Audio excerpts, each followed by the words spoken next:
joining us. Well, it's good to be back. It's good to have you. Of course, we're talking about the primary situation, and we had Delegate Holstein on earlier this week. We had Kayla Young on earlier this week talking about that flyer that went out that Democrats say is misleading. The Republicans very much disagree with you, and you have a flyer here that says, join the party of your values. No, but what's the next line say?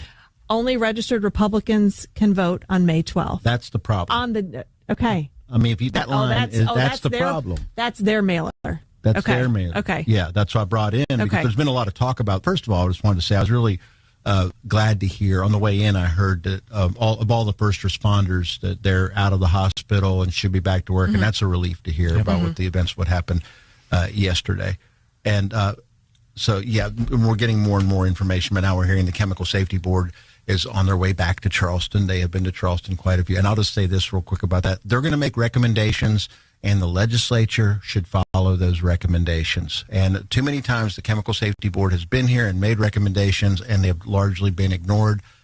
Unfortunately, I mean, they're frequent flyers here in the Kanawha Valley, unfortunately. And the Chemical Safety Board's been here probably more often than Senator Justice. They're here a lot. So this time we should listen to them, hopefully. But if past serves as any indicator, unfortunately, the legislature often ignores what they say. Now, we'll talk about this mailer that's incredibly problematic. This mailer went out as paid for. It's not paid for with dark money. It's not paid for by one of these groups that are with the Republicans attacking each other. This is the Republican Party that paid for this. And the problem is that big highlighted line that says only registered Republicans can vote on May 12th. That is false. Any registered voter can vote on May 12th. Of course, Democrats can vote in the Democratic primary, and unaffiliated voters can vote they could get a nonpartisan ballot in the primary. That's where we decide our Supreme Court, our intermediate court, other non-school board of education. But also, we would encourage these unaffiliated voters to request a Democratic ballot. Our primary is open. The problem is the big print there that says only registered Republicans can vote on May 12th. That is false. That is a violation of West Virginia Code 393, which would be knowingly providing false information in a matter related to an election. And that's why we filed a formal complaint on Monday afternoon. We're going to wait and see what the Secretary of State has to say with it before we move forward. They're going to say if you flip it over and you read it in a fluid sense, your vote in the Republican primary starts with registration. That's what that sentence says on the other side. It doesn't matter what this side says. There's a very big line here that knowingly puts something false on there. I'm just saying the stage because I didn't see the flyer the other day. I also don't think it's clear. And also, I know, Dave, you've done a little bit of work in politics. Okay, a political mailer has to tell a story between the mailbox and the trash can. And if you're picking this up out of your mailbox, and as most people do with political mail, taking it directly to the trash or hopefully the recycling bin, if you're walking to the trash can or the recycling bin and you see in very large print here, only registered Republicans can vote on May 12th, that's a problem. And that's why we had so many complaints over it. And that's who we're filing this on behalf of, the people that sent this to us and said that it's confusing and it's a problem. And we feel that it is intentionally deceptive. What's the process after you file a complaint? Like, how long does that take to move forward?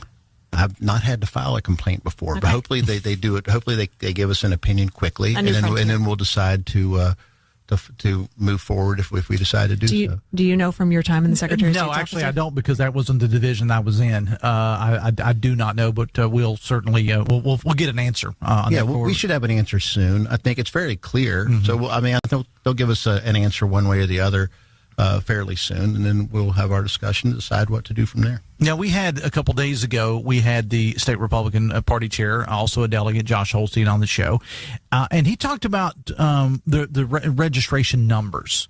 And it continues, and Hoppy even talked about in his commentary today, it continues to paint a pretty good picture for the Republicans in West Virginia, not so much for Democrats. Now, you're the state Democratic Party chair. To that, you would say what?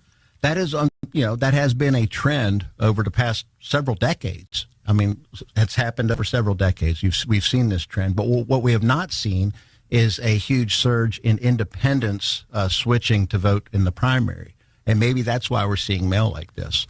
But I'll go ahead and make a prediction now that because the Republicans closed their primary, they will have less voters in their primary than they had in the last cycle. And I think that was the intent of them closing their primary. When you close your primaries, the primary is open to less voters by definition. So they closed their primaries. They will have less voters, and we will have an increase. So what you're saying is I won't put words in your mouth, Mike. What you're saying is you are saying that this is akin to voter suppression by the Republican Party.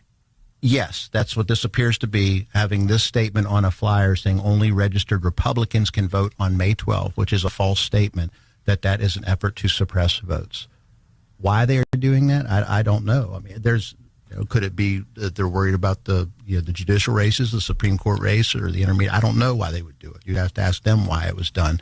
But it's definitely an interesting word choice, and we feel that it is a violation of state code. What are you thinking about voter turnout and what it will be in general for this primary? Obviously, it's not a general election year. What do you think it's not a presidential election? It's a midterm primary, which generally are lower than presidential election years. We hope everybody would come. There are some very interesting races here in Charleston. We have so many folks running, great candidates running for at-large city council positions. We have a primary here for mayor. We have primaries at the top of our ticket, a 5-way primary for Democrats running for U.S. Senate.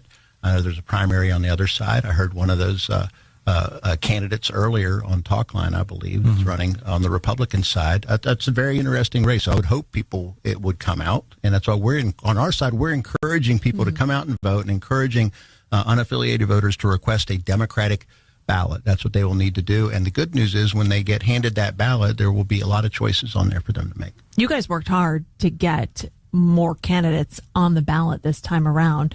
Do you think that you're going to gain momentum into the next cycle? Yeah, and if you look at all the special elections that have taken place since November of 24, the vast majority of them have gone in the Democrats' favor. And even the ones that we didn't win, we're still moving the needle, even in very red districts throughout the country. So, yeah, we like our chances, and that's why we thought it was important that we put quality candidates up and down the ballot to give voters those choices. State Democratic Party Chair Mike Pushkin, we appreciate you being here. Thanks for having me on. Thank you for bringing the flyer. I was glad to see it. By the way, if I want people to judge this for themselves, it's easy, if you listen to what this person says or that person. If your listeners want to see it for themselves, they can go to wvdemocrats.com/mail, wvdemocrats.com/mail, and the flyer will be on there along with, we want to be very transparent about this, along with our formal complaint that we filed with the Secretary of State's office so people can see for themselves. Thank you for bringing it in for us to see.